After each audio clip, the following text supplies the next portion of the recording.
friend? Look at all these beautiful flowers. Sweet. It's so magical here.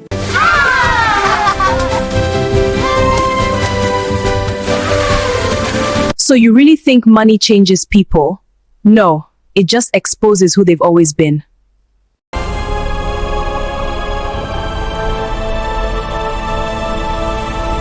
Have you ever seen an AI image that looks so real, so captivating, so natural, and wondered what prompt was used to create it? Or maybe you've seen images from popular African storytelling channels and thought, what exactly did they type to get this? In this video, I'm going to show you the different types of AI images you can create and what they're best used for. Whether you're running a faceless channel, just starting with AI, or you simply want to get updated on the types of images AI can make, this tutorial is for you. Before this scene became a video, every single frame started as an AI-generated image, and that's exactly what we're going to explore today. First, we have photorealistic or real human images. These look like real photos of everyday people with natural skin tones and body size. These can be used as AI avatars or influencers, also perfect for thumbnails, branding, or any content that needs a human touch. Using this prompt, let's create a photorealistic image. Copy the prompt, open your Chrome browser, sign up on Whisk AI. Paste prompt in description box, select your preferred image size, and then hit the arrow.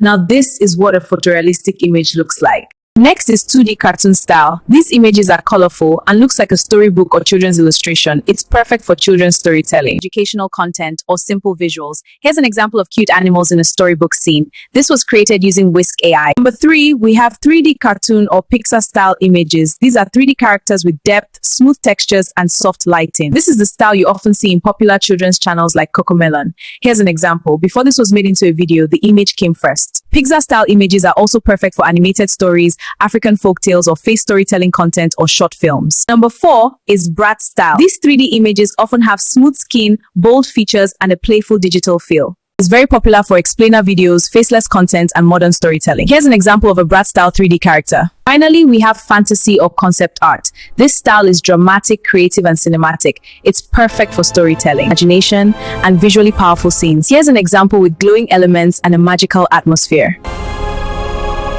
So these are popular AI image types you need to know. Once you understand these styles, creating AI images for your videos become much easier. If you're running a faceless channel or creating content with AI, subscribe and stay connected. I'll be sharing more simple AI tips like this.